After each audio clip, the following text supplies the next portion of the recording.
तुम में से कोई है जो उस मछली की आंख में निशाना लगा दे? मैं लगाऊंगा मछली की आंख में निशाना। लेकिन जैसे ही उन्होंने निशाना साध कर ट्रिगर दबाया तो गोली मछली को भी नहीं टच कर पाई। इस बैच से उम्मीद थी, मगर अफसोस। सर मुझे मौका दीजिए। लेकिन उसने जब राइफल साध कर ट्रिगर दबाया तो सबकी आंखें फटी की फटी रह गईं। जवान, तुम्हारे पास ये गोलियां कहां से आई? जो सिपाही जंग लड़ने के बदले अपने साथियों के लिए खाना बनाता था, ट्रेनिंग ग्राउंड में जिसने कभी नहीं उठाया कोई हथियार, तो फिर कहां से सीखी निशानेबाजी? कौन हो तुम? ये सब क्या है? विक्रम, कमांडर विक्रम, तुम? सर आप यहाँ? आखिर कहां से आई विक्रम के पास गोलियां? आखिर किस मिशन पर था विक्रम? जिसे देखते ही कर्नल के भी उड़ गए होश। आगे क्या हुआ जानने के लिए बने रहिए हमारे साथ। जीते जी जो डरा नहीं करते, बाद मरने के भी मरा नहीं करते। हाथ ऊपर करो नहीं तो गोली मार दूंगा। विक्रम कुछ दिन बाद एक मेजर को खून में सने चाकू के साथ 10 सिर कटी लाशों के पास मिलता है। उसके ऊपर गन ताने मेजर उससे पूछता है, कौन हो तुम? विक्रम कुछ नहीं बोलता है। तभी उसकी तलाशी ले रहे सिपाही को उसकी जेब से एक ऐसी चीज मिलती है जिसे देखते ही मेजर का माथा घूम जाता है। सर देखिए, इसमें कुछ अजीब सी कोडिंग लिखी है। मेजर उस पेपर को देखकर लड़के से पूछता है, ये सब क्या है? जवाब में विक्रम ऐसी बात बोलता है कि मेजर को गुस्सा आ जाता है। मैं तुम्हें कुछ नहीं बताऊंगा। मेजर आगे बढ़कर विक्रम के गाल पर एक थप्पड़ मारकर कहता है, आईडी दिखाओ अपनी। मैं तुम्हें अपनी आईडी नहीं दिखा सकता। ये सुनकर मेजर फिर से विक्रम के गाल पर एक मुक्का मारता है। लड़के के मुंह से खून निकलने लगता है। मेजर फिर से पूछता है, आईडी दिखाओ वरना इसी तरह मार मार कर तुम्हारा मुंह तोड़ दूंगा। विक्रम फिर से वही जवाब देता है तो मेजर बहुत ही गुस्से में अपने सिपाहियों से कहता है, इन लाशों के साथ ले जाओ इसे। ये कौन है? जब वो मेजर उस विक्रम को लेकर अपने हेडक्वार्टर पर पहुंचता है, अपने सीनियर कर्नल को वो कोडिंग दिखाकर कहता है, सर ये लड़का इन लाशों के पास रंगे हाथों पकड़ा गया है। और जैसे ही कर्नल उस कोडिंग को देखता है तो फौरन ही अपनी चेयर से खड़े होकर विक्रम से कहता है, सर आप यहाँ? ये सुनकर सभी सिपाही हक्के बक्के रह जाते हैं। आखिर किस मिशन पर था विक्रम जिसे देखते ही कर्नल के भी उड़ गए होश? और वो लोग कौन थे जिन्हें उसने मारा था? अगले दिन विक्रम एटीएम से पैसे लेने जाता है, तभी वहाँ से एक कॉल आता है, नीचे बैठो। विक्रम जैसे ही नीचे बैठता है, एक राइफल की गोली उसके सिर के ऊपर से जाती है।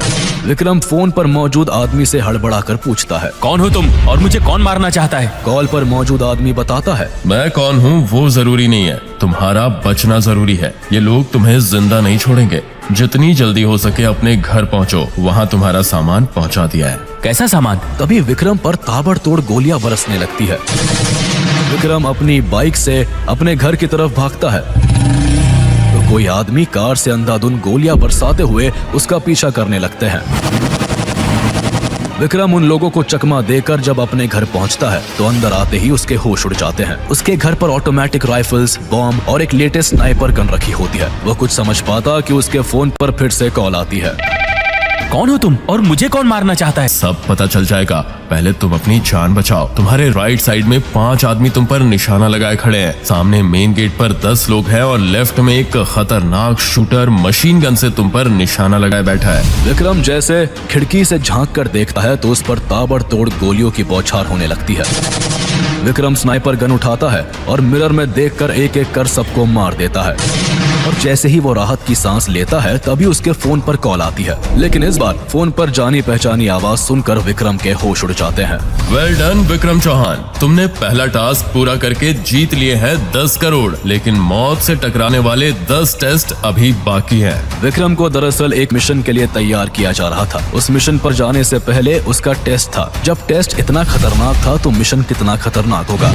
ये टेबल क्या तेरा बाप साफ करेगा? इस लड़के को इसका मालिक रोज मारता था। ये लड़का बेचारा होटल के काम के साथ घर का झाड़ू पोंछा भी करता, बाथरूम भी साफ करता, बेडशीट भी धोता, शाम को अपने मालिक की टांग भी दबाता, स्टाफ के लिए चाय भी बनाता। इससे जिस काम को कहा जाता चुपचाप कर देता, कभी किसी को शिकायत का मौका नहीं देता। लेकिन जिस दिन वो खास मेहमान आया उस दिन हुआ कुछ ऐसा जिसकी किसी ने कल्पना भी नहीं की थी। सुनो, सारा होटल खाली कराओ, सारे कैमरे ऑफ कर दो, इस नए लड़के को छोड़कर सारे स्टाफ की छुट्टी कर दो क्योंकि गुलाम भाई आ रहे हैं। गुलाम हैदर कोई मामूली आदमी नहीं था। बड़ी बड़ी आतंकी घटनाओं में उसका हाथ था। उसे इंडिया की ही नहीं, अमेरिका सहित दुनिया के 50 मुल्कों की खुफिया एजेंसी खोज रही थी। लंबा तगड़ा दाढ़ी वाला गुलाम 10 गार्डों के साथ अंदर आया। खिदमत बताए भाई, चाय या कॉफी? फिलहाल तो एक कॉफी पियेंगे। होटल का मालिक कॉफी के लिए बोलकर गुलाम के साथ बातों में मशगूल हो गया। बहुत होशियार रहना होगा, क्योंकि एक undercover officer Vikram Chauhan हमारे पीछे है। आप चिंता मत कीजिए, बस एक गरीब मिस्किन बेवकूफ से लड़के को छोड़कर सारे स्टाफ को छुट्टी पर भेज दिया है। उसी समय एक ट्रे में कॉफी लेकर वो लड़का जैसे ही अंदर आया तो उसे देख गुलाम के जिस्म में जैसे काटो तो खून नहीं रहा।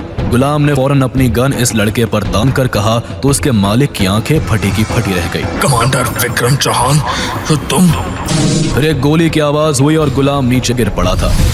गुलाम को मारने के बाद बुरी तरह बौखलाए को भी मुंह की खानी पड़ी। जब देश में थी दिवाली, हम खेल रहे थे होली। जब तुम बैठे थे घरों में, हम झेल रहे थे गोली। ये उस दिन की बात है जब फौज ने हमें चारों तरफ से घेर लिया था और मैं करदली के तौर पर उस यूनिट में खाना बना रहा था। जान गंवाने से अच्छा है मेजर, सरेंडर कर दो। कमांडर ने चिल्लाकर कहा तो मेजर रवि सोच में पड़ गए। मेजर 10 सिपाहियों के साथ बॉर्डर की आखिरी चौकी पर तैनात थे। अचानक फौज ने हमला कर दिया था। सारे सिपाही दुश्मन का डटकर मुकाबला कर रहे थे, लेकिन जब दुश्मन उनके काफी नजदीक आ गया और गोलियां भी खत्म होने लगी तो मेजर रवि ने अपने जख्मी और थके हुए सिपाहियों से कहा, फौज को रोकने के लिए हम में से किसी एक को नीचे जाकर उनके रास्ते पर बम लगाने होंगे। सारे सिपाहियों ने एक दूसरे की तरफ देखा, क्योंकि आर्मी चौकी के इतने नजदीक आ चुकी थी कि नीचे जाने का मतलब शहीद होना था। इससे पहले मेजर रवि अपने किसी जाबाज सिपाही को नीचे जाने का ऑर्डर देते कि मेरी आवाज ने सबको चौंका दिया। सर, मैं जाऊंगा बम लगाने। मुझे रसोई में खाना बनाते देख मेजर रवि ने थोड़ा सख्त होकर कहा, ये मजाक का समय नहीं है, नीचे जाने का मतलब समझते हो? मैंने गर्व से कहा, हाँ सर, मौत, और एक फौजी के लिए इससे बड़ा तोहफा कुछ नहीं होता। इसके बाद मेजर रवि के पास कुछ कहने के लिए शब्द नहीं थे। उन्होंने मुझे जाने की इजाजत दे दी। मैं फौज का रास्ता रोकने वाला सारा सामान लेकर चल दिया, लेकिन जैसे ही मैं नीचे उतरा, फौज की गोलियां बारिश की तरह मुझ पर बरसने लगी। एक गोली मेरे पैर में लगी और मैं नीचे खेमे में जाकर गिर गया। हमारी आखिरी उम्मीद खत्म हो चुकी है। मेजर रवि को जब लगा कि सब कुछ खत्म हो चुका है, तब मैंने वो किया जिसकी किसी ने कल्पना भी नहीं की थी। मैंने नीचे गिरते हुए वो बम फौज की तरफ फेंकने शुरू कर दिए, जिससे एक बम उनके टैंक में जा गिरा और टैंक के परखच्चे उड़ गए। फौजी अभी संभल भी नहीं पाए थे कि मैंने मौका पाकर उनके दूसरे टैंक में भी बम लगा दिया और देखते ही देखते टुकड़ों में तब्दील हो गई। मैंने मौका पाकर कमांडर शौकत के सिर पर गन तान दी। अपने लीडर के सिर पर गन देखकर सारे हथियार गिराकर सरेंडर कर दिया। ये सब दूरबीन से देख रहे मेजर रवि ने आश्चर्य से कहा, विक्रम ने तो कमाल ही कर दिया, लेकिन इसमें दुश्मन की कोई चाल तो नहीं? मैंने कैसे फंसाया उनको अपने जाल में, और वो जंग लड़ने की अद्भुत कला मैंने कहां से सीखी। उसके बाद गुस्साए कमांडर ने जो चाल चली उसे सोचकर आप भी कहेंगे, थू। एक लड़की नदी किनारे जख्मी हालत में पड़ी होती है, तभी वहाँ एक विक्रम फौजी कष्ट पर आता है। उस फौजी की आहट सुनकर लड़की झाड़ियों में छिप जाती है।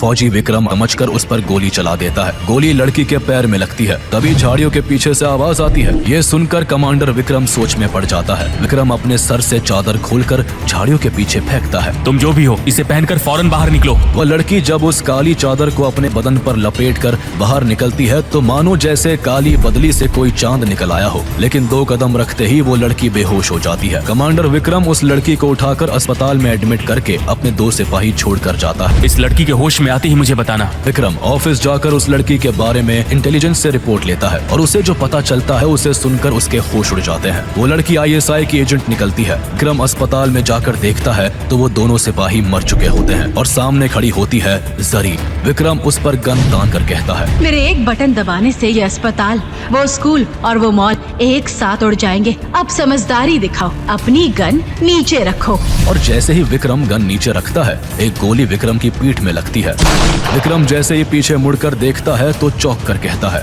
तुम गद्दार? आखिर कौन है वो गद्दार जिसने मारी विक्रम को गोली? फौज में जिसकी उड़ाते सब खिल्ली, जिसको कहते थे सब डरपोक भीगी बिल्ली, क्यों उसके कारनामों से हिल गई दिल्ली? क्यों उसके नाम की दहशत से मुल्क छोड़कर भागने लगे दहशतगर्द? विक्रम, तेरी पोस्टिंग कहाँ हुई है? एक सिपाही ने सामान पैक करते हुए कहा तो पास में ही खड़े धीरज ने विक्रम की मजाक उड़ाते हुए अपने 2 सिपाहियों से कहा, इसके जैसे अर्दली की पोस्टिंग बॉर्डर पर लड़ने के लिए नहीं, अफसर के घर खाना बनाने के लिए। उसकी टांग दबाने के लिए और सुबह सुबह उसके बच्चों के डायपर बदलने के लिए होती है। धीरज की बात पर सारे सिपाही आपस में ताली मारकर खिलखिलाकर हंसने लगे। 9 महीने की ट्रेनिंग के बाद ट्रेनिंग सेंटर से पास आउट होकर सभी सिपाही पोस्टिंग पर जा रहे थे। सभी खुश थे, सिर्फ विक्रम मुंह लटकाए बैठा था। उसकी अभी तक सही पोस्टिंग नहीं हुई थी क्योंकि एक अफसर के बेटे धीरज ने उसकी ट्रेनिंग ही नहीं होने दी थी। ट्रेनिंग सेंटर में जब सब लोग हथियार चलाना सीखते थे, विक्रम सब लोगों का खाना बनाता था। जब सारे सिपाही फाइट सीखते थे, तब विक्रम उनके कपड़े धोता था।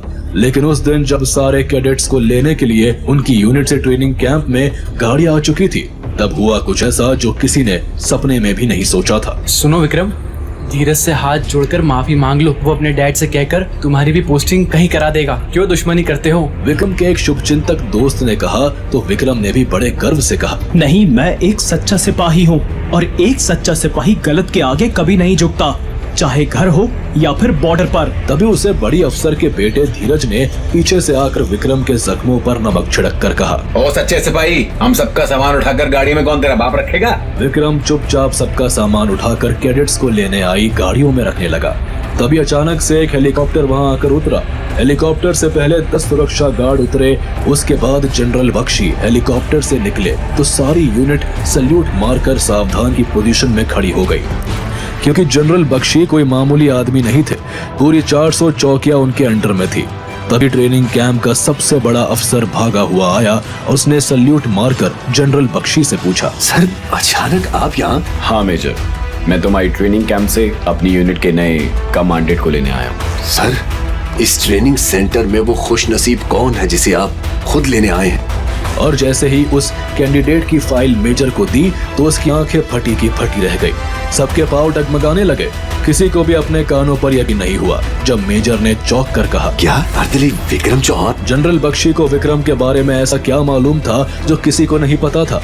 विक्रम अगर इतना बड़ा अधिकारी है तो कैंप में अर्दली बनकर क्यों रह रहा था? उसका अर्दली बनकर रहना भी क्या उसके मिशन का हिस्सा था? अगर हाँ तो क्या है वो सीक्रेट मिशन? आगे की कहानी जानने के लिए देखें अगला एपिसोड सिर्फ पॉकेट एफएम के यूट्यूब चैनल पर, और कमांडर विक्रम चौहान के सारे एपिसोड्स को सुनने के लिए डिस्क्रिप्शन में दी लिंक से डाउनलोड करें पॉकेट एफएम ऐप।